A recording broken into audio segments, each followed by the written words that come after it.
It's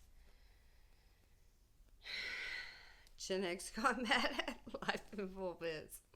Hashtag the little general or general. And why have I called myself that?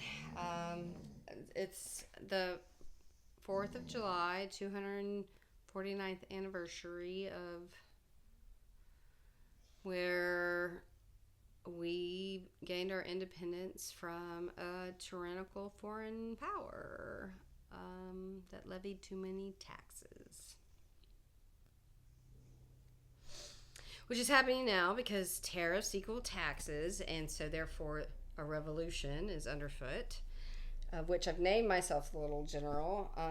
And I didn't just pull it out of thin air. It came from a long line of military folks. I do apologize for the in the background. I am pup sitting. Bella, hush, shh. My daughter's dog. Apparently I'm Granny Meemaw. I'm told that my grandchildren will refer to me as such. We'll see how that comes out of their mouth, Granny Meemaw. Anyway, so, okay. My last name's Hampton, and here is the Hampton family. This was constructed in 1978. This was the year, incidentally, that my grandfather died, and I guess that was the impetus for getting us all together and situated. So, William Hampton, okay, this is where this begins. Born in 1586, Middlesex, England, made his way to Gloucester County, Virginia, and then his son, James City, Virginia, and then his son, John Hampton, Virginia. Had kids. Some of the Hamptons stayed in Virginia, which makes sense because there's, Hampton County. And then we had Wade Hampton the First, which came into North Kakalaki, which is where I am right now, incidentally. I was not born or raised here, but I got some roots here. And there are a couple small towns named after Wade Hampton the First. He was a general in the Revolutionary War, fighting tyranny from across the pond. The settlers came. Why did they come? To escape religious persecution. So I'm pretty sure I'm descendant of puritanical, early settlers. So that's what this day celebrates. My ancestor here that fought and won against the British.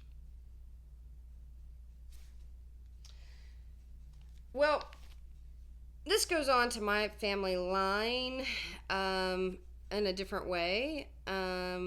This grandson here, though, is who I want to talk about.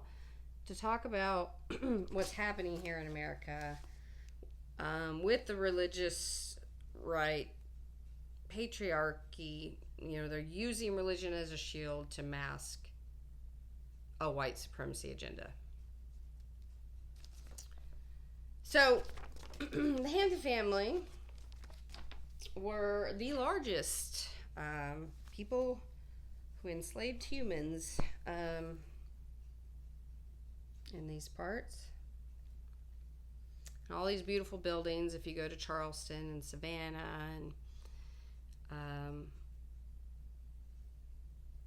a lot of lovely places, I could go on and on. They were built by people who were ripped from their homes. Granted, they were sold by their own people. Doesn't make it right. And taken horrifically across the water in slave ships and arrived.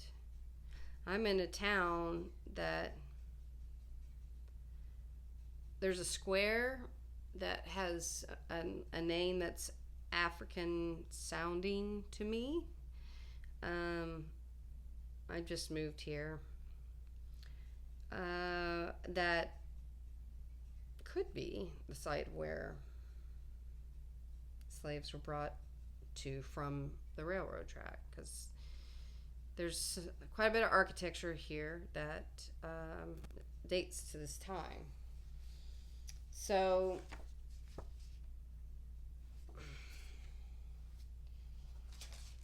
these men are buried in South Carolina, because it was like the Carolinas was their zone, all of it.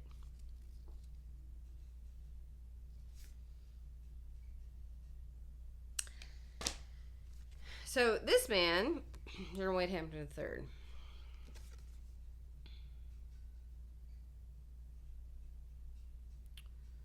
he was a lawyer at the time of the Civil War, and then made into a general.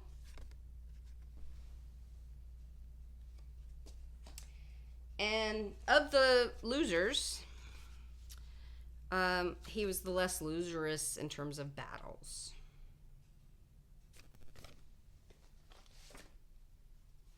This battle, it's my dad's, Lovey. He's got amazing penmanship. I asked him about it once. He said he took a lot of time to work on that. And he greatly admired this man. I tried to be, I didn't actually come to really studying this until very recently, because I sort of ran away from it. Those of you that don't know me, I spent most of my time in Texas, but moved overseas when my kids were very young, and spent over 2 decades in education as an international educator, with some pop backs to the U.S. for a little bit and back overseas. I don't know. I had been an athlete in high school and really thought that we solved racism in America in the 60s. So, I believed what I was being told in the textbooks that MLK made. Anyway. So, so back to this. This paper, this is a glossy paper.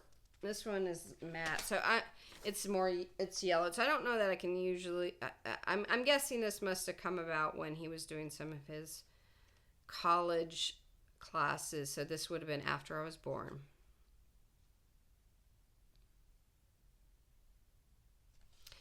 And it's the cavalry fight at Trevilian Station. And I'll just summarize. On this particular fight, June, it's the month I was born, 1864. Virginia Central Railroad at Trevilian Station, Virginia. Lieutenant General Wade Hampton and the leadership principles which he embodied will be discussed. Finally, each tenet of the air-land battle, as used or not used, will be evaluated, considering their impact on the outcome of the battle. So,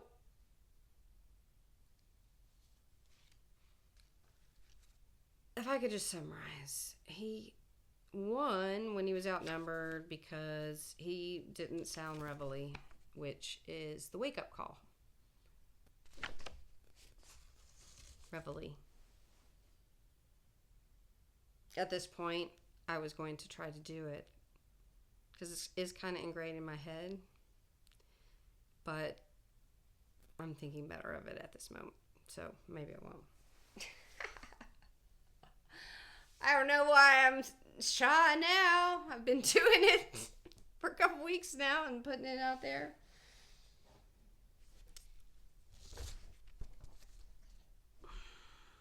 And he was so proud of this lineage that he named my little brother. He's in this picture here. We're in Germany, pointing at the Bob Dylan concert poster, but not going to the Bob Dylan concert poster.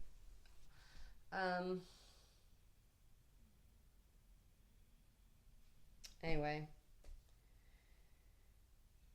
And this is like my dad, so I suspect my dad is on the spectrum just because I have received an understanding I'm on the spectrum. I don't know how anyone didn't recognize that as a woman in math and science, but I don't know. We mask better. We have more inborn empathy, I guess. I don't know. That's a falsity. I feel like people are witnessing the freeze response in autism, which is a trauma response because they're not able to process how emotional that actually is for them. And then when you see meltdowns that can be a little intense sometimes, that's their body processing the pain, because I think they're actually conversely very empathetic people.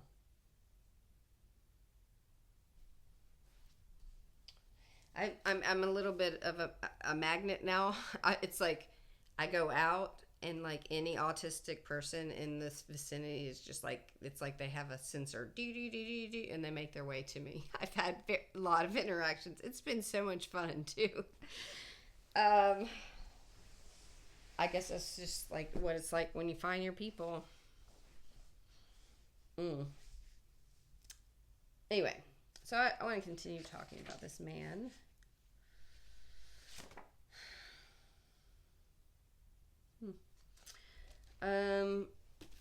So after the war, the Southerners were very angry and vowed that the South would rise again.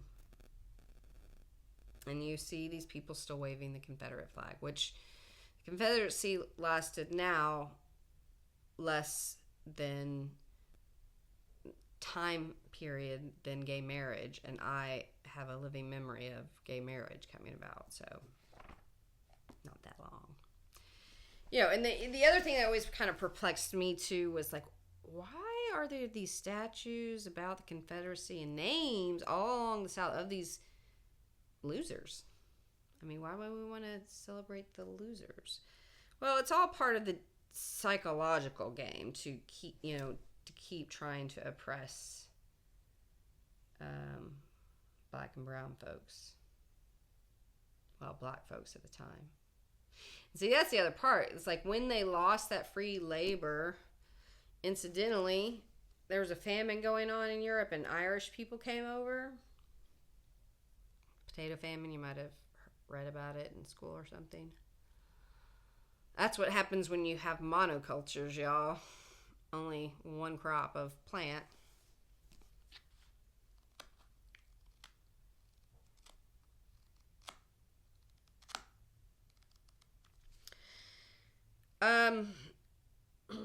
Anyway, so Hampton and his red shirts. Now, this book, I'm not recommending this because it was put out by the Confederacy Press, so right away you know that biased whitewashing that's been going on for some time.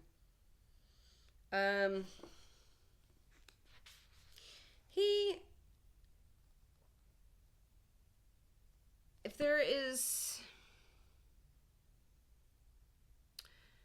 a single person that you could point to in history that's responsible for all the shit that's gone down and will go down, it's this man right here, because they are operating with the white supremacy agenda and always have. They just have always believed truly that black people are not somehow human, and what they'll do is only point at all the people on, like, if you like do a bell curve, I think most people are good. I do. All want the same things. They want to be loved and accepted and cared for. Have fun with their families. Get to buy nice things every once in a while. Go out to eat every once in a while. You know.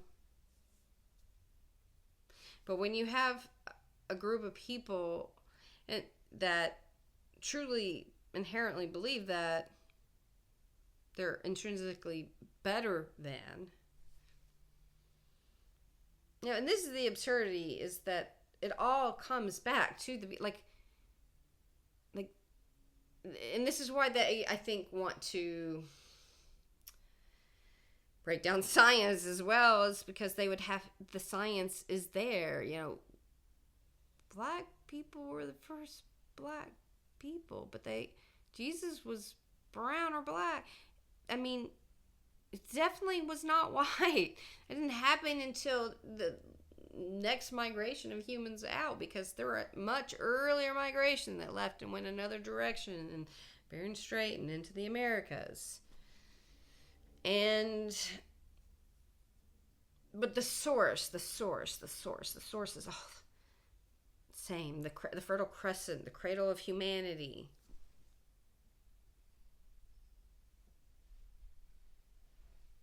Now, today, I could be a white person and go live in that. I got friends who are white people living in Africa. And you can do that because there's, like, shelter, and you're not hunting and gathering and roaming and carrying your stuff on your back. You can be protected from the sun. Because otherwise, and you can take supplements for the folic acid that the sun's going to break down in your skin. Because otherwise, severe birth defects happen. Consequently, the people that, you know, maybe they had become more brownish as they moved through Europe, because it makes sense, it tracks with what you see with people. And then, you know, the people who are very, very, very fair-skinned are, you know, England, Scotland, and, you know, the Netherlands, way north, because of the earth and the tilt, right? And the long winters, then not a lot of sun, right? So if there's not a lot of sun, we need a vitamin from the sun. There's a vitamin that we must have that's from the sun. Like, if I were to snap my fingers and all my medicine's gone, all black people living up in Europe now would have a hard time and not be healthy, because they're not going to be getting enough vitamin D, because their skin's darker, and it's going to reflect the visible light that's going off. You know, so what happened back in the day is those babies that didn't get the genetic lottery mix to survive in the environment they were in just died.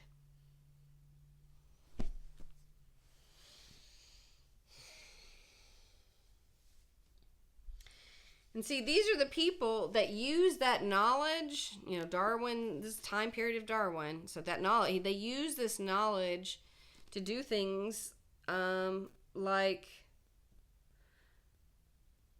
breed humans, which is, quite honestly, backfired on a little bit, because there are some very large and strong, powerful black men out there. But they also, by design, psychological warfare broke their spirit in a number of ways.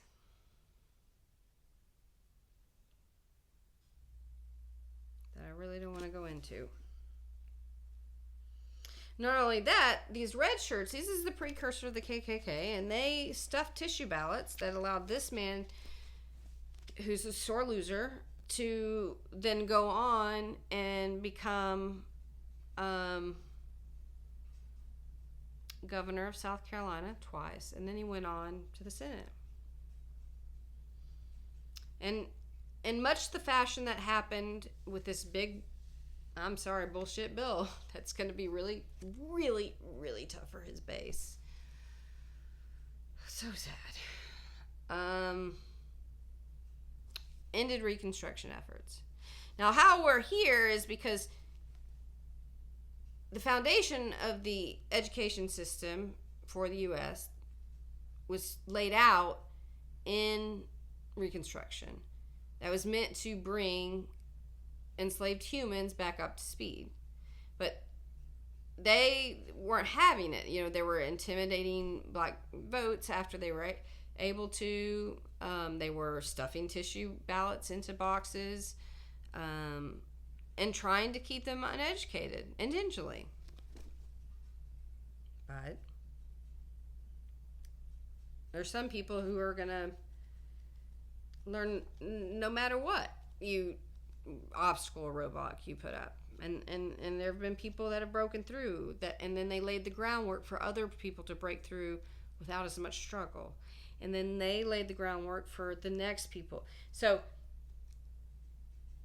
the bottom line is there shouldn't have been so much struggle, right? And now we've built up such resentment and hatred and generational trauma, which is a thing. It lives in your tissues. You want to know why the birth rate's so low right now? It is not safe to want to be a mom at all in this country. Not safe financially. Like, not safe with being able to, like, make choices about your career. Not safe because of how people are being treated. Now,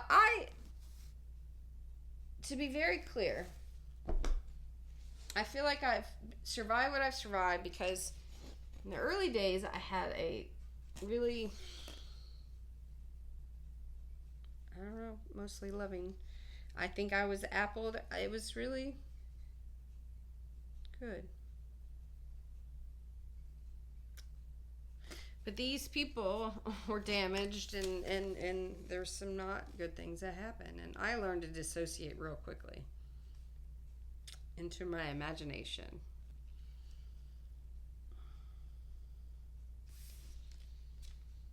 And, you know, intrinsic to her being able to leave was getting education. She didn't know that what she was experiencing wasn't okay until she was in nursing school.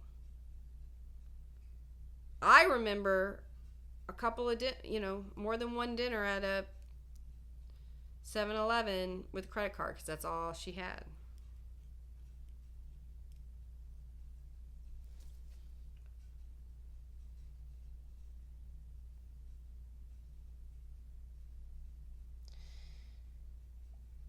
We grew up in a fundamental faith where you were expected to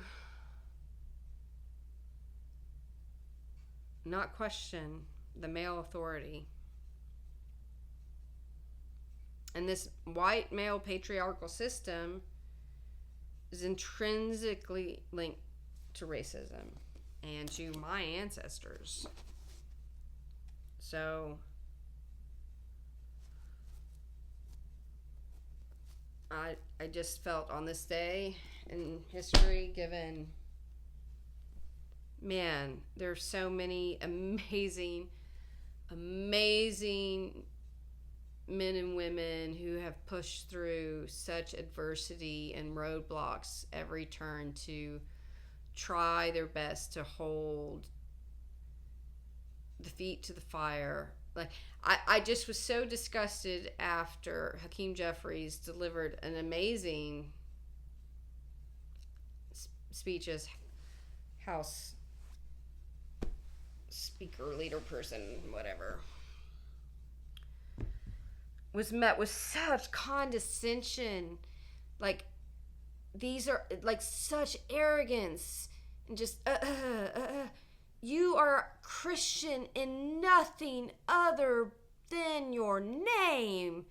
Like, I don't carry the Christian label per se, but I've always tried to live my life like Jesus is. It's a pact I made with him since he was my BFF, childhood BFF, when I said, I've experienced the world, and then it's just that I don't think there's just one path. If it's just about love and being good, and I don't feel like I need that to be a good person. Anyway, it was a rather bizarre, circular, one-way conversation.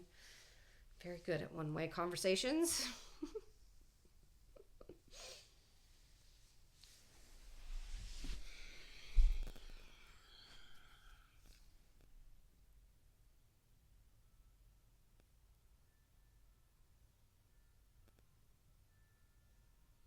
I've been working since I was 13 years old, and I've worked a lot of jobs, a lot of different types of jobs with a lot of different types of people.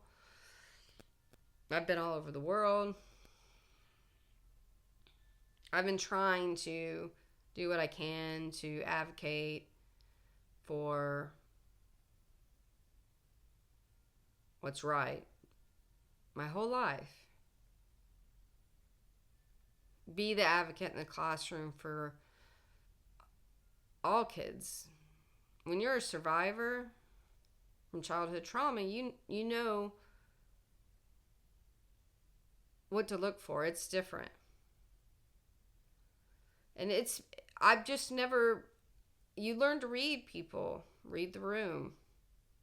And because I have a super high IQ, like my mind profiles and tracks patterns without me even trying. And recognizes red flags now really well.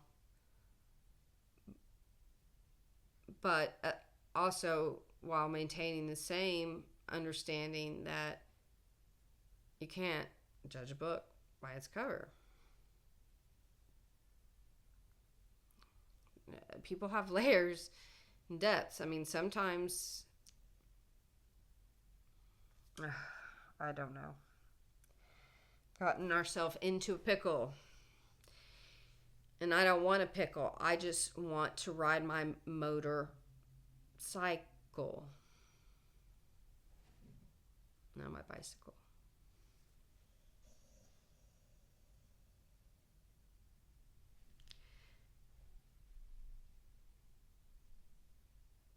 If you have skills, what I feel like I'm doing as I'm putting out stuff is just, I feel like I'm like tendrils in a lot of places, finding ideas, putting a spin on it based on a person or a handful of people I know that are so that each one are targeted to different types of people using different lingos or codes or whatever that relates to those people. And some are taking off, and I'm like hoping go somewhere. Alligator Alcatraz, y'all. Like, how in the world people think it's okay? Gonna let the alligators eat. What the fuck? What the actual fuck is wrong with you people? Shit. It's the most insane thing I've ever seen.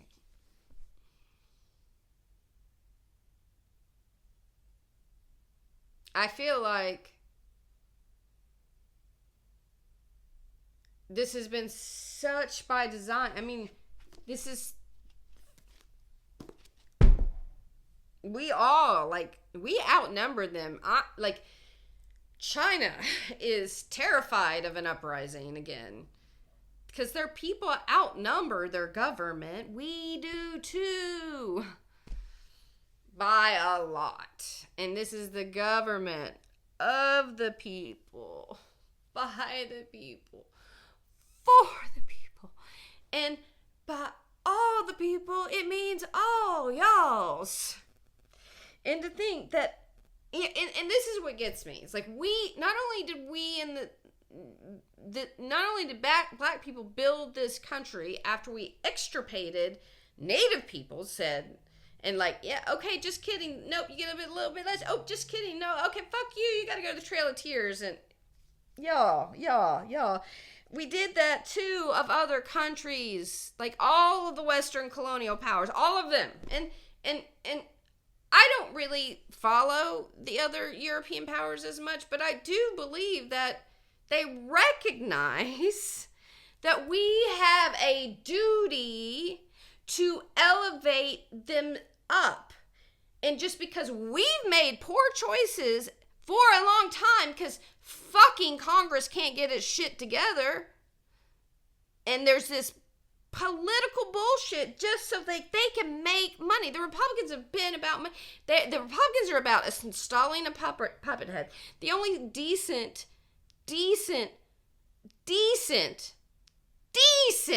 Republican I can even say that is in my living memory that begins with Reagan and is now is George H.W. Bush. He's the only remotely decent. But I think all along they've been targeted by other people because they're maybe not George H.W. but H.W. Bush. But like George W. Bush, I mean, as a human, good guy. Dumb. Little pawn. Trump, bad guy. Pawn, who actually thinks that he's friends with Bibi Netanyahu and Putin. Like,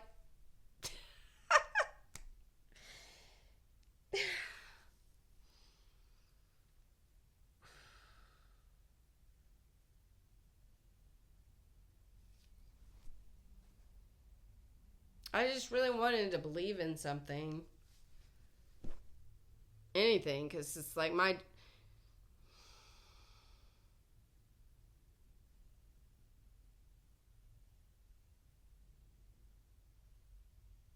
It's all I ever heard about my Republican dad.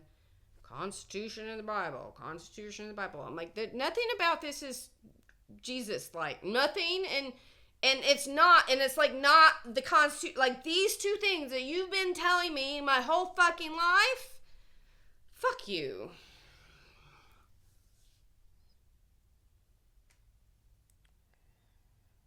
So yeah.